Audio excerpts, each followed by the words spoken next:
नमस्कार.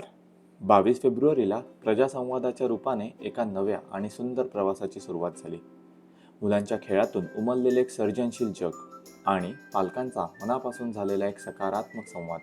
या खास दिवसाची ही एक छोटीशी झलक. तो मेरा नाम वरुण है, ये स्नेहल है और हमारा बेटा समुद्र जो 6 साल का है और हम उसको अनस्कूल कर रहे हैं. Hi, I'm Asha, and that's Vivek. We are parents of Vikrant, who's 6.5-year-old, and he loves to be outside in nature, climb trees, and explore further. And with city life, you don't get open space. So I was glad when you and Varun are doing this. So I look forward to more of these sessions. Thank you. Hi, my name is Paricha, and she's my daughter Virangana, which is a 5-year-old. And actually, I'm thinking about to doing the homeschooling and searching for the community. So from last year, but this year I got this Praja Samvad, and we are very happy. Thank you. हाय, माझं नाव योगिता. अमर कबीर आता next month 5 इयर्सचा होईल. तर गेले 3 वर्ष आम्ही त्याचं homeschooling करतो. Homeschooling unschooling म्हणजे जास्त शिकवत त्याला काहीच नाही आहे. आणि हा ग्रुप आधी पण भेटलो आहे आम्ही. तर आता एक अजून 2-3 फॅमिलीज ॲड झाल्या. तर इंट्रोडक्शनसाठी आम्ही आता इथे आलो आहे. हाय, मी मधुरा प्रभू, समीर प्रभू आणि आमची 6 वर्षाची मुलगी किमया, ती पहिल्यापासूनच अनस्कूलर आहे. आणि आज आम्ही इथे खेळण्यासाठीच त्याप्रमाणे आणखीन अनस्कूलिंग होमस्कूलिंग फॅमिलीजना भेटायला आलो आहे, मजा करायला आलो आहे. प्रथम काय बनवलं सांगशील का? घर हे स्विमिंग पूल माझं पार्किंग हे तो मला काहीतरी बनवायचं आहे आणि झालं.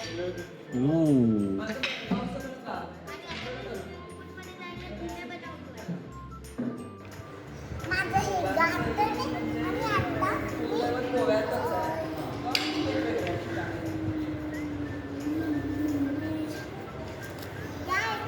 भागामध्ये तू काय बनवते?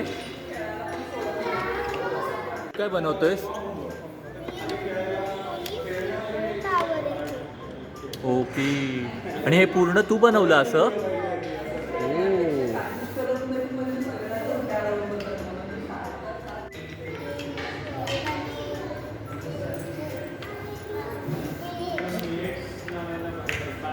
गाड्यांचा? ओ.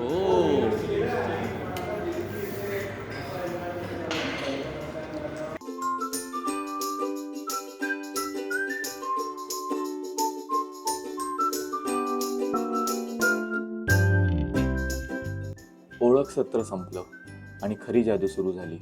3000 लाकडी ठोकळे आणि मुलांची अफाट कल्पनाशक्ती. कोणाचं सुंदर घर उभं राहिलं तर कोणाचा उंच टॉवर. कोणी वेगाने धावणारा रेसिंग ट्रॅक बनवण्यात मग्न होतं तर कोणी आपली छोटी स्वप्न रचत होतं.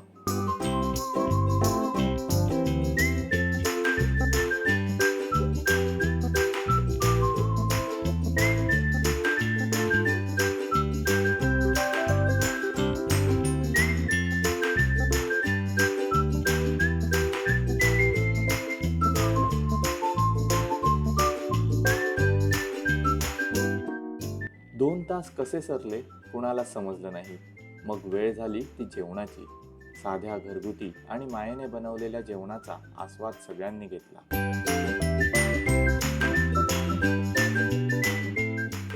पोट भरल्यावर सुरू झाला तो मुख्य प्रजासंवाद. एकीकडे पालक गंभीर पण महत्त्वाच्या विषयांवर आपले अनुभव मांडत होते, तर दुसरीकडे मुलं त्यांच्या स्वतःच्या विश्वात दंग होती. कधी आत ब्लॉक्सचा खेळ तर कधी बाहेर निसर्गाच्या कुशीत मोकळेपणाने बागडणं.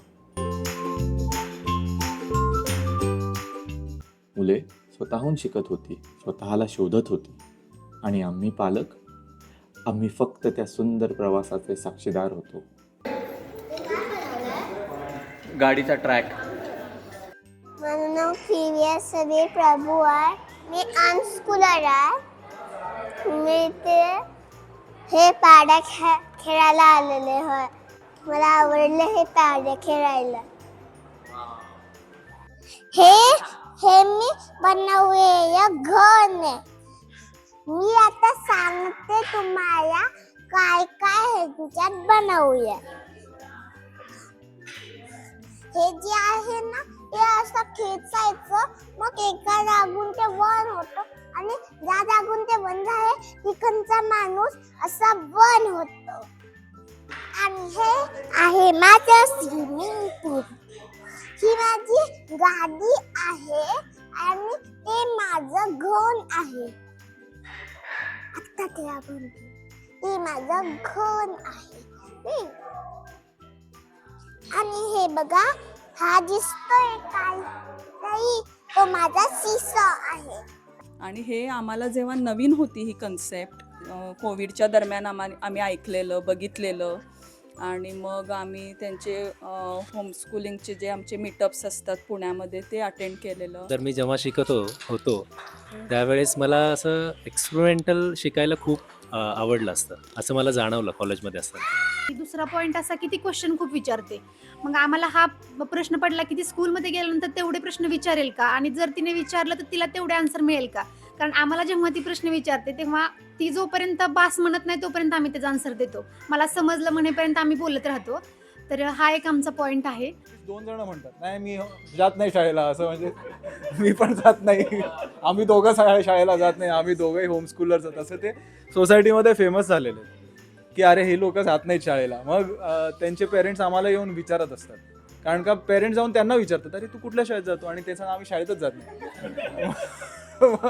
स्वामी विवेकानंदनी पण ते सांगितलं की ते स्ट्रॉंग आहेत, फिजिकली स्ट्रॉंग फर्स्ट व्हा, नंतर मग ते मेंटली पण तुम्ही वर्कआउट करा, नाही करा असं नाही, करा. सो लहान मुलांना माझं हे किम्यासाठी पण की तिने स्वतःवर वेळ दिला पाहिजे, म्हणजे स्वतः जसं तिला खेळायला पाहिजे, तिला जसं आवडते, जे खेळ तिला आवडतात ते तिने खेळायला हवे. अदर दॅन दॅट चॅलेंजेस, ते 2-3 महिन्यात गोष्टी त्यांना कंटाळा येतो आणि ते सोडून देतात. हेच चॅलेंज असतं की आम्हाला काहीतरी नवीन शोधावं लागतं. अशा प्रकारे प्रजासंवादाचं हे पहिलं सत्र एका सकारात्मक ऊर्जेने संपन्न झालं. पुढच्या सत्रात पुन्हा भेटूया एका नवीन विषयासह आणि नवीन अनुभवांसह. तोपर्यंत मुलांच्या प्रगतीचा हा आनंद असाच जपूया.